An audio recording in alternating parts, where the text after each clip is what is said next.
In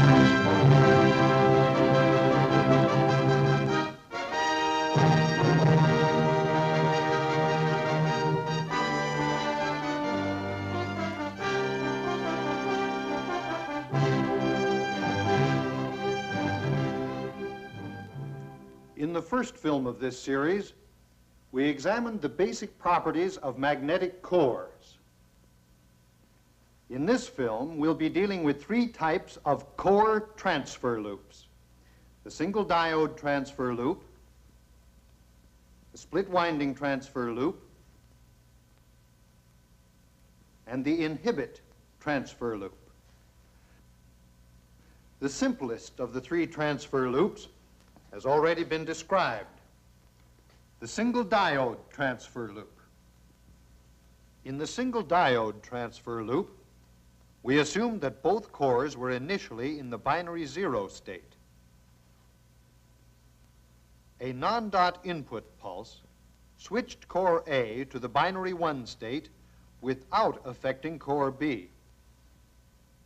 Later, a dot pulse applied to the shift winding cleared core A back to 0. The flux change in core A produced an output there.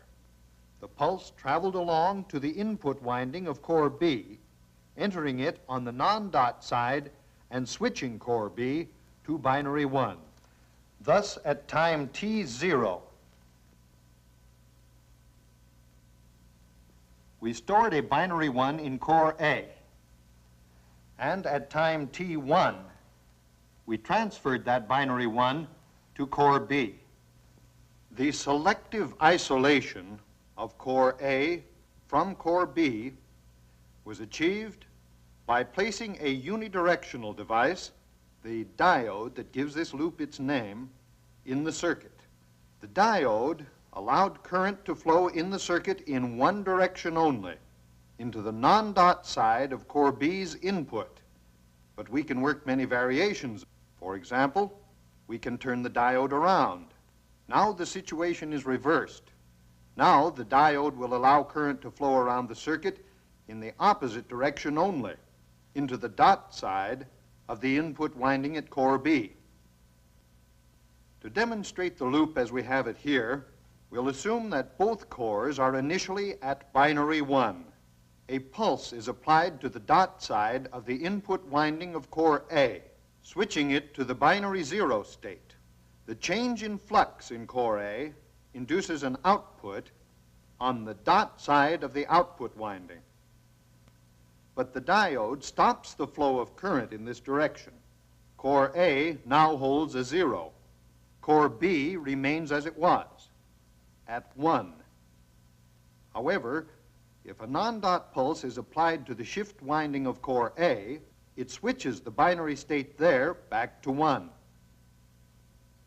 The change in flux induces an output in the direction the diode allows. This pulse enters the input winding of core B on the dot side, and core B is switched to binary 0. In effect, we have transferred a 0 physically from one core to the next. We have used the single diode transfer loop two ways. First, we were storing a binary 1 in core A and transferring it to core B. Second, by reversing the diode and changing the input to and the transfer from core A prime, we used the loop for storing and transferring a binary 0. And in both cases, the transfer was physical. That is to say, it was done by producing an output pulse that switched the next core in line. And in both cases, we were able to control the time of the transfer. The input pulse at time t0 placed the bit in storage, and it was held there until the shift pulse at time t1 transferred it. The single diode loops have many applications in automatic data processing systems, but there is a limit to the amount of control they provide. Suppose, for example, there were several inputs coming into the first core of a loop. In this way, there are 3 inputs here. The one at the left will set the core to binary 1. The top and bottom inputs will clear it back to 0. And, as the diagram indicates, whenever the core is cleared to 0, an output occurs, switching core B to 1. But this means that either one of the dot inputs can bring about a transfer of the bit from A to B, the bottom one or the top. Tighter control is frequently necessary. We may want the shift to occur only when the bottom pulse is applied. That is, we want the transfer of information to be conditional. As the diagram shows now, the other 2 inputs can be used to switch core A back and forth between the binary 1 and the binary 0 states. But an output will occur only under the condition that a binary 1 is stored in core A and a shift input is applied at the bottom. Let's put the time symbols in the sequence we want. We should have the dot pulse at the top come in at time t1. If this pulse is applied, it kills the binary 1 that had previously been placed in the core. That is to say, it resets the core to 0 without providing an output pulse. The shift pulse comes in at time t2. Until the shift pulse occurs without the occurrence of a kill, there will be no transfer of information to core B. The circuit we have here is the second of the 3 we are considering. The split winding transfer loop.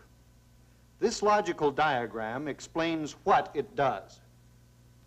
But we'll need a schematic diagram of a split winding transfer loop in order to see how its work is done. Start with core A. We'll add 2 input windings first. The input on the left is connected so that the current flows into it on the non-dot side only. This is the one that our logical diagram showed as coming in at time t0 and setting core A to binary 1. At the top, current comes in on the dot side, setting core A to binary 0, and the time is t1.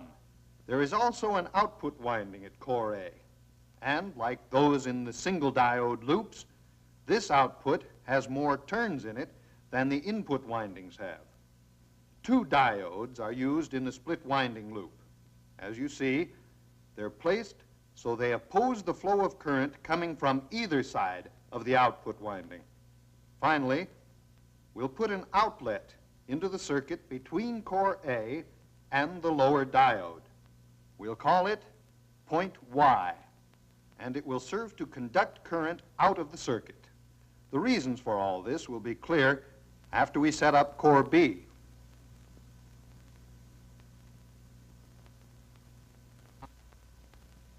First, we'll wrap 2 small windings around core B, an upper winding and a lower winding. The polarity is the same in both cases as the dots indicate. The 2 small windings are joined together at point X, and this gives us the split winding from which this loop gets its name. All that remains is to connect the split winding into the circuit and provide it with an outside source of current. Before we go into the complete operation of the loop, let's see how the split winding itself works when a pulse is applied. The current travels up to point X, where it divides into 2 branch currents. The upper branch comes into the dot side of the upper half of the split winding, producing a negative flux in the core. At the same time, the lower branch of the current comes into the non-dot side of the lower half of the split winding, and the result is a positive flux. If the 2 branch currents are equal, Then the two magnetic fluxes will be equal and cancel each other out, leaving the core in whichever state it was initially. But if the branch currents are not equal, then one or the other of the magnetic fluxes will prevail. One more point. The pulse we've been applying is the shift pulse for the loop, and its time designation is T2. To demonstrate the operation of the split winding transfer loop, we'll clear both cores to binary 0. Now we'll apply the 3 input pulses in sequence. At time T0, a pulse comes in the non-dot side of the left winding, and core A is switched to binary 1. Ordinarily, this switch would produce a pulse coming out of the non-dot side of the output winding. But the lower diode prevents a flow of current in that direction. Core A now stores a binary 1. Core B has not been affected. At time T1, a pulse is applied to the dot side of the other input winding of core A, switching the core back to 0. Again, the result ordinarily would be an output pulse, on the dot side this time, but the upper diode stops it, and nothing happens at core B. With both cores at 0, we go on to the next step, the shift pulse at time T2. As we saw before, this current goes to point X, where it divides, and the branch currents enter the two halves of the split winding. The upper branch current comes out on the non-dot side of its half of the split winding. The lower branch comes out on the dot side of its half of the winding. And both of them move along to the diodes.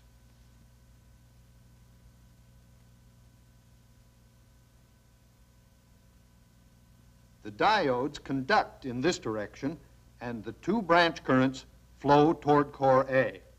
But the lower branch does not get there. Instead, it flows out of the circuit at point Y. The upper branch, however, does reach core A, entering its output winding as a dot pulse. Since core A is in the binary 0 state, that is, its magnetic flux is already negative, an additional pulse of dot current will have no practical effect on the core. There is a counter EMF induced in the winding when the pulse is applied, but because the change in flux is so slight, the counter EMF is negligible. As a matter of practice, however, a small coil is inserted into the lower connection to provide a counter EMF there that will balance the counter EMF in the output winding. Therefore, the upper branch pulse meets no more impedance than the lower branch does. The impedances are equal, and so the branches are equal. At point Y, this upper branch current joins the lower branch and flows out of the loop.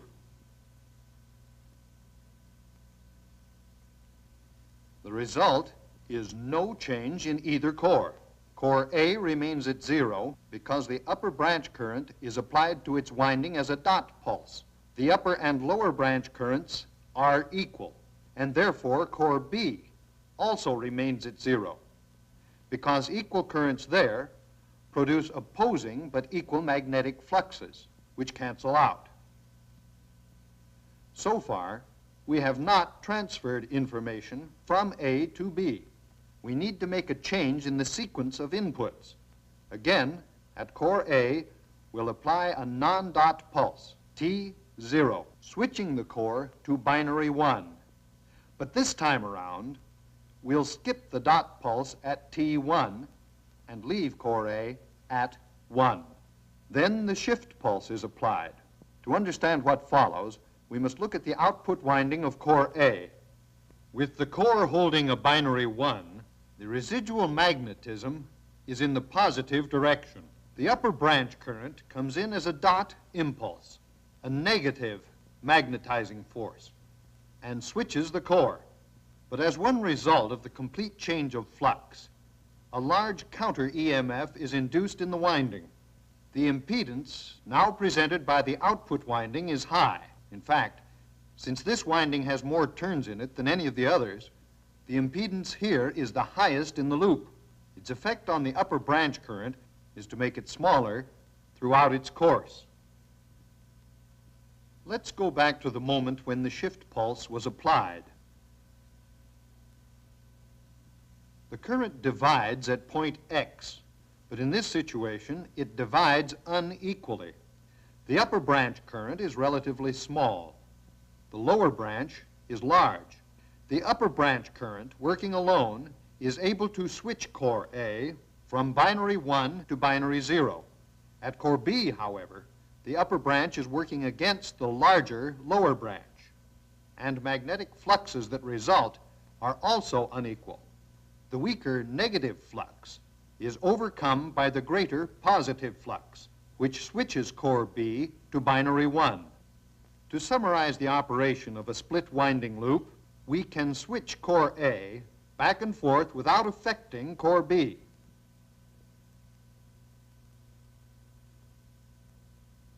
But when core A stores a binary 1 and the shift pulse is applied, the 1 is transferred to core B. And all of this is shown in simple form in the logical diagram.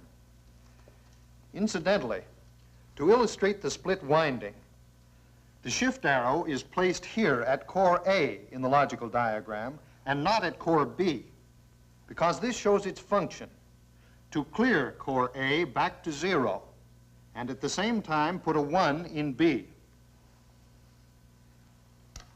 The third transfer loop, the inhibit transfer loop, is really a variation of the split winding transfer loop.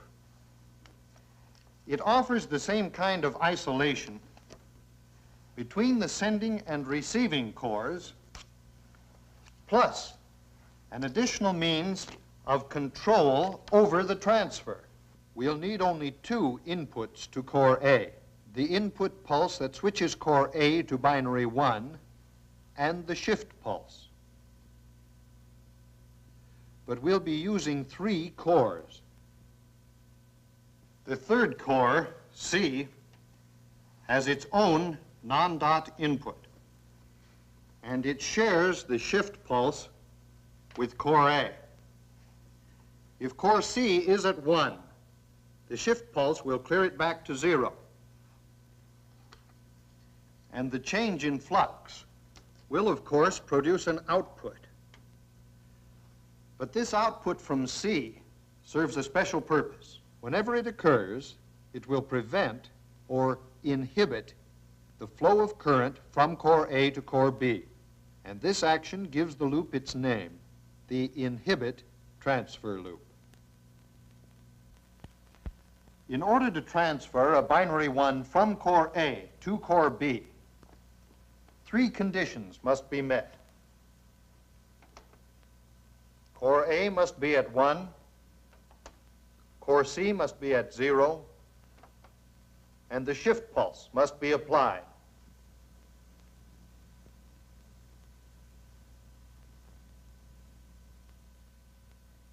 In other words, assuming, as usual, that the 3 cores are initially at 0, if there is a non-dot input at A and no such input at C, then the shift pulse will transfer a 1 from A to B. But if the input does come in at C, there will be no transfer. Schematically, this loop resembles the one we've just been studying. There's the same split winding arrangement to which the shift pulse is applied, the same diodes placed so they oppose the flow of current out of either side of the output winding, and the same outlet connecting into the loop at the non-dot side of the output winding. The differences are all on the left. We won't be using the same kind of output winding. Core A has to be moved up to make room for the third core. These two, A and C, have identical input windings and identical output windings. Now, the output windings are unique. Their dot sides are on the right, facing core B in both cases, and their non-dot sides are joined together. We extend the Y outlet to meet the common non-dot side, connect the dot sides into the circuit, and our schematic diagram of an inhibit transfer loop is complete. Notice that each core is isolated. Core B is not directly affected by what happens at A or C because the diodes oppose the flow of current from A and C.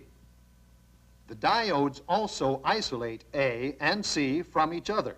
A change in the flux of A will not produce an output to C because the lower diode will not conduct in that direction, nor can there be an output from core C up to core A because the upper diode will not conduct.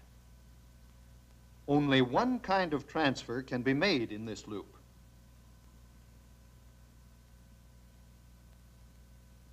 It will occur when a shift pulse is applied to the split winding and divides unequally into a small upper branch and a large lower branch. This is very much like the split winding loop itself, but the inhibit loop has a different way of making the branches unequal, as we shall now demonstrate. All three cores are cleared to 0. A non-dot input is applied to core A, switching it to binary 1. And for our first operation of the loop, core C is also switched to 1. Now the shift pulse is applied.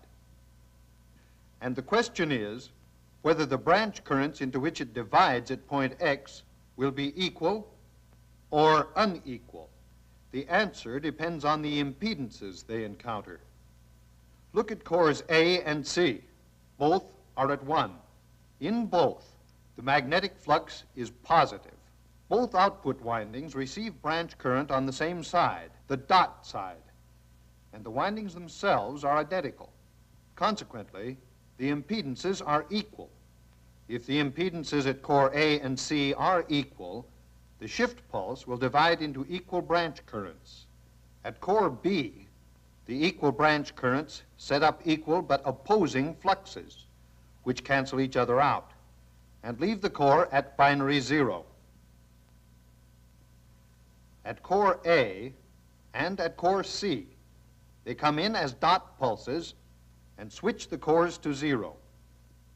The two branches join at point Y and flow out of the circuit. Thus, the shift pulse cleared cores A and C, but it was unable to transfer the 1 from A to B. To achieve a transfer, we'll apply the input to core A, but not the input to core C. This switches A to 1 with its flux in the positive direction, leaving C at 0 and its flux negative. A dot pulse entering the output winding of A will meet a high impedance, but the impedance at C will be low. Under the conditions we have here, the binary 1 in core A can be transferred to core B. When the shift pulse is applied, it divides unequally.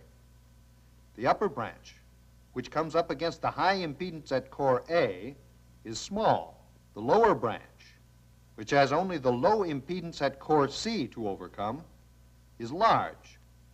The result at core B is the same as it was with the split winding loop, a weak negative flux and a strong positive flux, and therefore B is switched to the binary 1 state. The upper branch current clears core A back to binary 0. The lower branch has no practical effect on core C because it is already at 0. And again, the branches rejoin at Y and flow out of the circuit. In this operation, by keeping C at 0, we were able to transfer a 1 from A to B. Would the reverse be true? Suppose we kept core A at 0 and put a 1 in core C. Would we then be able to transfer the 1 from C to B? No, because the impedances would be reversed. The high impedance at C would result in a small lower branch current, and the upper branch would be large. The upper branch enters the split winding at B on the dot side. Therefore, B would stay at 0. The function of C in this loop is to inhibit the transfer of information from A to B when the inhibiting action is desired. The three transfer loops we've been examining, the single diode, the split winding, and the inhibit, have an amazing number of applications in automatic data processing equipment. One device that is widely used is just a simple extension of the single diode loop.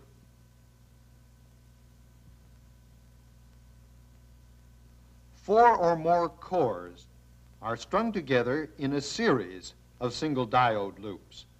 The shift pulses are alternated. That is, one pulse serves cores A and C, and a second pulse serves B and D. This is a magnetic shift register, which provides a temporary storage for binary information. Here's how it works. At time T0, an input pulse applied to core A places a binary 1 there. The first shift pulse at time T1 moves the bit to core B, and the second shift pulse at time T2 advances it to core C. We now have one bit stored in the register, and we can store another one by applying an input pulse to core A again. The capacity of this particular 4-core register is 2 bits, but there are registers that can hold as many as 50 bits or more at a time. Essentially, a register accepts information when it is available and delivers it when it is needed. 2 rounds of shift pulses will send the information into the output from core D. There goes one bit, and there goes the other. A magnetic shift register can act as a speed buffer. For example, it can receive information from a relatively slow source, like a teletypewriter operating at standard transmission speed, and then deliver it to a device that operates at high speed, like a magnetic drum. We've been looking at a serial register. It handles information serially, 1 bit at a time.